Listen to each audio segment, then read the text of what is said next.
सत्संग जब तक इंसान आता नहीं खुद के बारे में, समय के बारे में और इंसानियत के बारे में कुछ समझ नहीं सकता। हर इंसान के अंदर होता है, वो सब कुछ जानता है। कोई भी इंसान जो अक्ल बुद्धि विवेक रखता है कभी यह नहीं कहेगा कि उसे कुछ नहीं आता। कह भी देगा तो ऊपरी मन से, अंदर सोच होती है कि उसे सब पता है। और बहुत हद तक लोगों को पता भी होता है, लेकिन खुद के बारे में कितना पता है यह सत्संग में आके पता चलता है। जब संत समझाते हैं, जब संत सिखाते हैं कि दुनिया का ज्ञान रखने वालों कभी खुद का भी ज्ञान रखा करो। आप में कौन से विचार ज्यादा चलते हैं, आपकी सोच में कौन सी सोच ज्यादा चलती है, आप जो कर्म योगी हैं कौन से कर्म ज्यादा करते हैं, इसके लिए जानना बेहद जरूरी है। जब हम सब अपने बारे में जान लेंगे तो आत्म ज्ञान कहा जाता है। फिर वो शुरू होता है। जब तक खुद का ज्ञान नहीं तो खुद की आत्मा का ज्ञान कहां से मिलेगा। इसलिए सुबह शाम सुमरन जरूर करें। 10 मिनट सुबह, 10 मिनट शाम, और कोशिश करें कि एक समय ऐसा जरूर दें जिसमें आप खुद के बारे में सोचें। 24 घंटे आप इस शरीर से काम लेते हैं, दिमाग से काम लेते हैं, क्या 5-10 मिनट बनते नहीं? खुद के बारे में सोचो। सिर्फ और सिर्फ आत्मज्ञान हासिल करो। काम अलग अलग है, कोई हार्ड वर्क करता है, कोई नींद लेके ही काम टाइम पूरा करता है, कोई बहुत मेहनत करता है तो कोई आलस्य में डूबा रहता है। पर 24 घंटे चलते तो हैं, रुकते तो नहीं। आप रुक गए इसका मतलब यह नहीं है कि समय रुक गया। समय हो गई, चंद्र सूर्य नक्षत्र ग्रह हो गए, पृथ्वी हो गई, समुद्र की लहरें हो गई, ये कभी रुकती नहीं। निश्चित समय के अनुसार ये चलते रहते हैं, चलते रहते हैं। तो आप रुको, चलो, आपकी मर्जी। समय आपका इंतजार नहीं करता। तो कर्म आप करते हैं, समय आप व्यतीत करते हैं, तो 5-10 मिनट रात को, सुबह एकांत में बैठा करो और सुमरन करके अपने बारे में सोचा करो कि हां, ये मेरे में गलत आदत है। कितना अच्छा होगा अगर आप अपनी गलत आदत को खुद ही बदल डालो। इससे पहले कि कोई आपके उंगली उठाए, कोई आपको कहे कि आप ये गलत करते हो, क्यों ना खुद का ज्ञान हासिल करके वो आदत ही निकाल डालो। बेइज्जती भी फील नहीं होगी और आप गुणवान भी बन जाएं। किसी को कहने की जरूरत भी नहीं और आप गुणवान बनते जा रहे हैं। और ज्यों ज्यों गुणवान बनते जाओगे त्यों त्यों मालिक की दया में रहमत के लायक बनते जाओगे। तो आत्म बोध, आत्म ज्ञान फिर शुरू होता है जब हम अपने बारे में सोच लेते हैं। और ये हो नहीं सकता सत्संगी एक राम नाम से जुड़े इंसान को खुद का ज्ञान ना हो। अगर वो गुरु पीर फकीर के वचनों को फॉलो करे, माने, तो उसे समझ आए कि हां ये मेरे में कमियां हैं, ये अवगुण हैं और ये गुण हैं। और उनको निकालते निकालते आप गुणवान बनेंगे तो फिर आत्मज्ञान शुरू हो जाएगा। सुमरन के साथ आत्मा की तरक्की होनी शुरू होगी। जब उदाहरण अगर दें, जिमींदार भाई जितने बैठे हैं सब जानते हैं, जमीन को अच्छी तरह से जुताई करी हो, घास फूस कचरा साफ किया हो, और बरसात पड़ जाए या पानी अच्छे से लगा दो, तो फिर जो भी बीज डालोगे धरती का सीना फाड़ के बाहर निकल आएगा, लहलहाएगी फसल। पर अगर पहले ही बहुत ग्रास है, घास फूस है, जमीन उससे अटी पड़ी है, भरी पड़ी है, और कितनी भी बरसात पानी लगा दो, जो बीज डालोगे मरियल निकलेगा, क्योंकि घास फूस जितना भी है वो सारा जमीन की शक्ति को हासिल कर लेता है, और जो बीज होना चाहिए वो नहीं। तो उसी तरह आपके कर्मों का घास फूस, आपके जन्मों जन्मों का घास फूस, जो आपके भयानक कर्म हैं, जिसकी वजह से आपको अवगुण आ गए, गलत आदतें आ गई, जब अपने बारे में सोचोगे, वो आदतों का पता चलेगा, तो राम नाम से वो घास फूस साफ हो जाएगा। और फिर जैसे आपको बोला कि जमीन साफ सुथरा पड़ी है, जुताई करके रख रखी है, पानी देते हैं, बीज डालते हैं, तो झट से लहराती हैं फसलें। उसी तरह ऐसे शरीर में जो बिल्कुल साफ सुथरा है, राम नाम का बीज डालते ही वो फलना फूलना शुरू हो जाता है और आत्मा तरक्की करने लगती है। शुरुआत में किसी किसी को महसूस होता है कि उसके शरीर में से कुछ ऊपर की तरफ जा रहा है। जब गुरु मंत्र का जाप करते हैं, जब आत्मज्ञान की शुरुआत होती है, किसी किसी को, जिसका मतलब होता है कि आत्मा है जो पैर के अंगूठे से लेके सिर तक है, और वो सिमट रही है, ऊपर की तरफ जा रही है, और किसी को इसका बोध नहीं होता। आप सुमन कर रहे हैं, करते करते अचानक आपकी आंखों के सामने एक छोटा सा बिंदु, लाइट, रोशनी, दिया जैसे होता है मोमबत्ती की लो, ऐसी लौ नजर आती है। सीधा सा मतलब आपका ध्यान जमने लगा है, आत्मज्ञान की तरफ आपने तरक्की कर ली है, कंसंट्रेट होने लगा है। और आत्मा जैसे यहां पहुंचती है तो एक चुंबकीय खिंचाव, मीठा मीठा एहसास होता है, जिसका मतलब आत्मा शरीर से सिमट के उस द्वार में प्रवेश कर रही है जिससे आत्मज्ञान शुरू होता है। और जैसे द्वार में आत्मा प्रवेश करती है, अंदर क्या नजारा होता है। हमने शायद फेसबुक पे आपको हंसाने के लिए एक बार ये जिक्र किया था कि अगर आदमी उड़ता होता तो क्या होता, और यकीनन आदमी उड़ता है, बाहर से नहीं, अंदर से।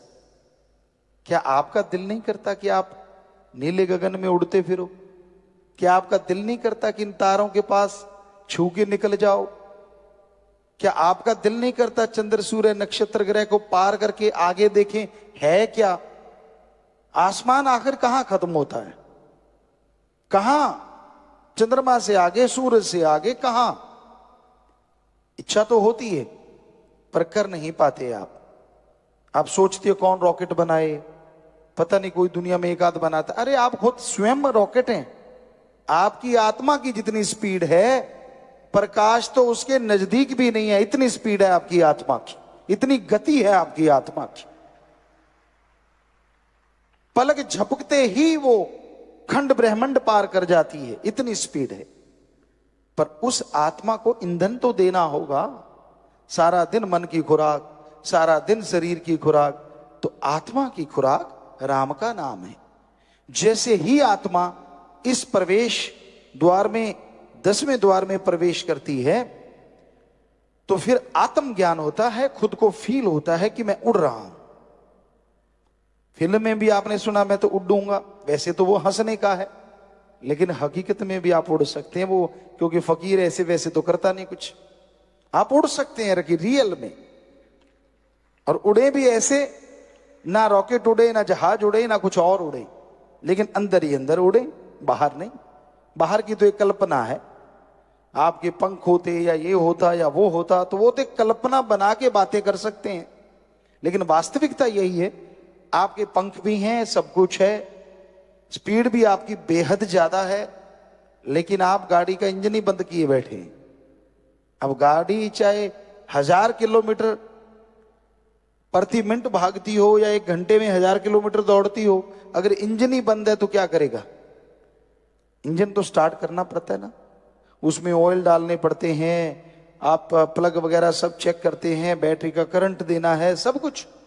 तो वैसे ही आपकी आत्मा का इंजन बंद हुआ पड़ा है, आपने उसको स्टार्ट कभी किया ही नहीं। तो ध्यान में बैठिए, इस द्वार में प्रवेश कीजिए 10वें द्वार में, और जैसे ही ये इंजन स्टार्ट होगा, बस एक बार स्टार्ट करने की देर है, फिर तो ये ऑटोमेटिकली स्टार्ट होता है। आप ऑटोमेटिकली गाड़ियां देखते हैं, गियर नहीं लगाना पड़ता, एक बार गियर लगा के छोड़ दो, चलती रहती हैं। इसके एक बार ही गियर लगाना मुश्किल है, बाद में गियर लगाना ही नहीं पड़ता, ना ईंधन डालना पड़ता, कुछ नहीं। एक बार ईंधन डाल के यहां तक लेके आओ, और ईंधन है राम का नाम। राम का नाम जपते रहो, आत्मा बलवान होती जाएगी। और एक बार यहां प्रवेश कर गई, उसके बाद आपको कुछ गुनगुनाना नहीं, कुछ भी नहीं करना, अपने आप आत्मा स्पीड पकड़ती है। और आत्मज्ञान आपको पता चलता कि मैं कितना शक्तिशाली हूं जब सूरज के पास से, सूरज नहीं, सूरजों के पास, चंद्रमाओं के पास आप निकलते हैं, क्या नजारा होता है, कितनी खुशी आती है अंतःकरण में। और फिर आत्मा से परमात्मा का ज्ञान शुरू होता है। आत्मज्ञान हो गया, फिर भगवान का ज्ञान शुरू होता है। फिर कहती है आत्मा, ओ इतने बड़े समुद्र का मैं एक कतरा हूं।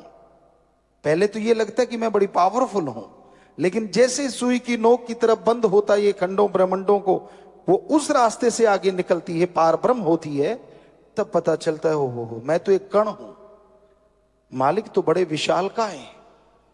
क्या नजारे हैं वहां, क्या खुशियां हैं वहां। लेकिन बताने से आपको लगता पता नहीं झूठ है, लेकिन महसूस करोगे तो पता चलेगा सच। पर आप टेंशन लेके वहां नहीं जा सकते। आप सुमन करने बैठो, भक्ति करने बैठो, मेरे को वो नजारा क्यों नहीं मिल रहा, उम्र पता नहीं कितनी बाकी है, पता नहीं कब पटाखा बोल जाए, तो ये तो आपकी कमी है ना। बचपन से बुढ़ापे तक कितनी भक्ति की और कितना समय बाकी कामों में लगाया, कैलकुलेट कर लो, फिर भगवान को उलांबा दे देना। हम आपको गारंटी देते हैं, ज्यादा समय दुनियादारी या शारीरिक मानसिक कामों में लगाया है, आत्मिक ज्ञान के लिए तो अपने समय ही कुछ जिंदगी के कुछ साल बनते होंगे किसी किसी के, वरना महीनों में अटके पड़े हो। कैलकुलेट कर लो, रोज का आधा घंटा तो कितने दिन लगेंगे एक दिन होने में, क्योंकि दिन तो 12 घंटे का। सोच के देखो आप 24 दिन में आप कितना कर पाओगे। तो कहने का मतलब यही है कि 24 दिन में एक दिन बनेगा अगर आधा घंटा आप करते हैं रोज भक्ति, और घंटा करते हैं तो 12 दिन में एक। कहने का मतलब यही है कि समय कितना दिया ईश्वर को, फिर टेंशन किस बात की, बस उसकी दया मांगो, वो दया करे तो 2 मिनट में नजारे दिखा दे, उसका कुछ भरोसा नहीं। क्योंकि वो दया का समुंदर ऐसे ही नहीं कहलाता। हमने हर धर्म के पवित्र ग्रंथों को पढ़ा, पवित्र वचनों को पढ़ा, सभी में आता है कि वो दया का समुंदर है, रहमतों का भंडार है। पर उसकी रहमत के लिए हम अपने शरीर को तो तैयार करें। कहते मूसा ने जिद की थी, नहीं ईश्वर अल्लाह मुझे तो दर्शन करने ही करने और जहरा तौर पे करने। शरीर उस काबिल नहीं बना था, जिद करता गया करता गया करता गया। और राम को अल्लाह को भी आ गया कि चलो नजारा दिखाई देते हैं। कहते सुई का जो बारीक छिद्र होता है, सुई का जो बारीक तीखापन होता है, सिर्फ उतनी जगह से दर्शनों की एक झलक दिखाई और सालों साल मूसा जी बेहोश पड़े रहे, झेल ही नहीं पाए, शरीर उसके काबिल नहीं था। तो कई बार आपको जिद होती है, मैं तो जायज मांगता हूं जी, मैं तो दर्शन चाहता हूं जी, फिर मुझे क्यों नहीं होते? अरे बॉडी कागज की और आग को समाना चाहता है शरीर में, जल जाएगा ना सब कुछ। पहले बॉडी फौलाद की होनी चाहिए, वज्र की होनी चाहिए, तो ज्वालामुखी को भी झेल जाती है। उस लायक बनाना पड़ेगा और उसके लिए निरंतर राम का नाम जपना, राम नाम जप के अपनी बॉडी को उसके लायक बनाना है, ताकि राम जी जब दर्शन दें तो हमारा शरीर उसके काबिल हो, उसे झेल पाए, दर्श दीदार कर पाए। और ये संभव है निरंतर अभ्यास से। कहते जी रोज भक्ति नहीं होती। वैसे आप बहुत सारे लोग, बच्चे कहते हैं आजकल का यूथ, ये बोरिंग काम है, रोज ही एक चीज को बार बार दोहराना, ये तो बोरिंग है। अगर आपके हिसाब से चले तो सारे बोरिंग है। आप रोज पोटी क्यों जाते हो? ये बोरिंग काम है, रोज ही जाते हो। क्यों जाते हो भाई? आप रोज सुबह सुबह ब्रेकफास्ट करते हो, क्यों करते हो? रोज एक ही चीज, ये तो बोरिंग है। रोज खाना खाते हो, लंच, रोज ही लंच, ये भी तो बोरिंग हो गया ना। रोज डिनर करते हो, सारा बोरिंग। रोज नहाना, रोज कपड़े बदलना, सब बोरिंग है ना। क्यों करते हो फिर? वो तो जी करना पड़ता है, तो ये भी करना पड़ता है। अगर कुछ हासिल करना है, अगर ईश्वर के दर्श दीदार करने हैं, नूरी स्वरूप को देखना है प्रभु के, तो अभ्यास रोजाना करना होगा, ताकि ये शरीर उसके काबिल बने। और जब बन गया, नजारे वो आएंगे जो कहने सुनने से परे। शास्त्रनाम श्याम मस्तान जी दाता ने तो बड़ी रहमत की हुई है।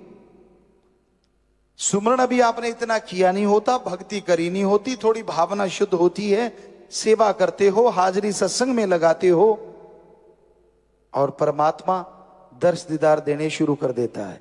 कभी सपने में, कभी भुलेखा पड़ गया, कभी जहरा तौर पे, कभी कैसे। वो संतों के रूप में आते हैं ताकि आपका शरीर उसको झेल सके, पर देता भगवान ही दर्शन है। फिर भी आप उनको मानते नहीं। यार यहाँ भुलेखा जा प्यासी, ऐसा हुआ तो था जरा सा, तो वो तो आपकी मर्जी है ना। आप उसको रियल को भुलेखा कह दो, क्योंकि जो पीर फकीर सच्चा है, मालिक परमात्मा अल्लाह वाहिगुरु राम, उस रूप में आके दर्शन जरूर देता है। जो उसे इग्नोर मार देता है, दर्शनों में समय लग जाता है। जो उसे स्वीकार कर लेता है कि हाँ नहीं ये जहरा तौर पे हुआ है, सही हुआ है, तो उसकी वो दर्शनों की संख्या बढ़ती चली जाती है। जल्दी जल्दी होते होते क्या पता कब नूरी स्वरूप में बदल जाए, कुछ कहा नहीं जा सकता। तो कितनी बड़ी छूट शास्त्र नाम श्याम मस्तान जी दाता ने भक्ति भाव में राम के थोड़े से शब्द बता के किए। लंबा चौड़ा कुछ नहीं करना, बस थोड़े से शब्द दोहराओ, शरीर को इस लायक बना लो कि मालिक जल्द से जल्द दर्श दीदार देने लगे। तो आप अमल कीजिए, भरोसा कीजिए, तो मालिक की दया में रहमत तो बरस रही है। बस देखने की आंखें बना लीजिए, एहसास कीजिए, महसूस कीजिए, और अपनी जिंदगी को संत पीर फकीरों के वचनों के अनुसार बनाते चले जाइए। अंदर बाहर मालिक के रहमो करम की खुशियों को महसूस करोगे, परिवार में खुशियां आएंगी, और जो नजारे, जो नशा, जो आनंद मिलेगा वो आप जाने या भगवान जाने। धन धन सतगुरु तेरा ही आशा। सभी साध संगत जी से निवेदन है कि मेरा चैनल जरूर सब्सक्राइब करें जी। धन धन सतगुरु तेरा ही आसरा।